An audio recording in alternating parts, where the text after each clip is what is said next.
Okay. Hi, everyone. My name is Jill, and before I start, I just wanted to ask how everyone is feeling.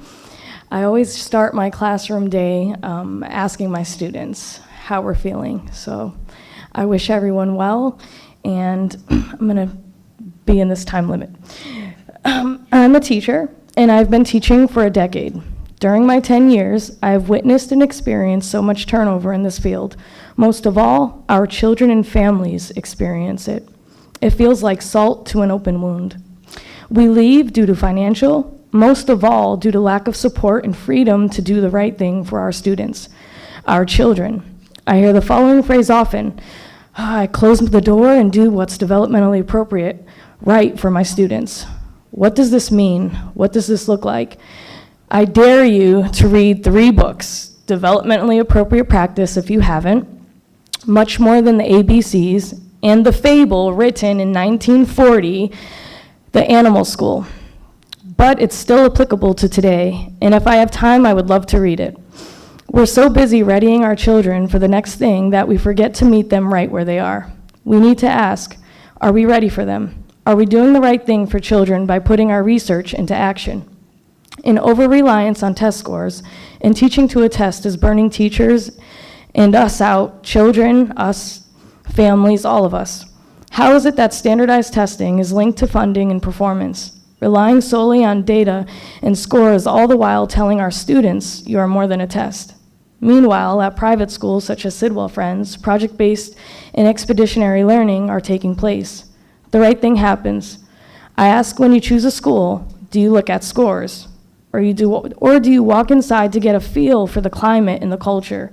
Instead of asking schools for our scores, ask us how we're feeling. Nationally, how are all of our schools feeling? What are our children showing us?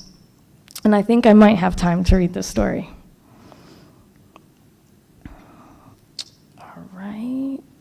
The Animal School by George Revis. Once upon a time, the animals decided they must do something heroic to meet the problems of a new world, so they organized a school. They adopted an activity curriculum consisting of running, climbing, swimming, and flying.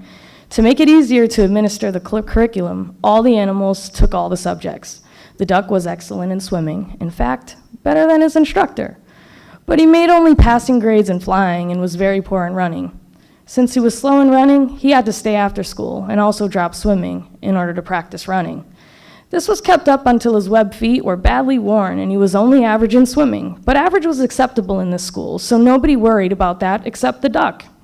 The rabbit started at the top of the class in running, but had a nervous breakdown because of so much makeup work in swimming. The squirrel was excellent in climbing until he developed frustration in the flying class, where his teacher made him start from the ground up instead of the treetop down. He also developed a Charlie horse from overexertion and then got a C in climbing and a D in running.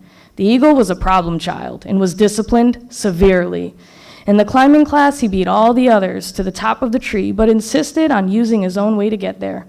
At the end of the year, an abnormal eel that could swim exceedingly well and also run, climb, fly a little had the highest average, and he was valedictorian.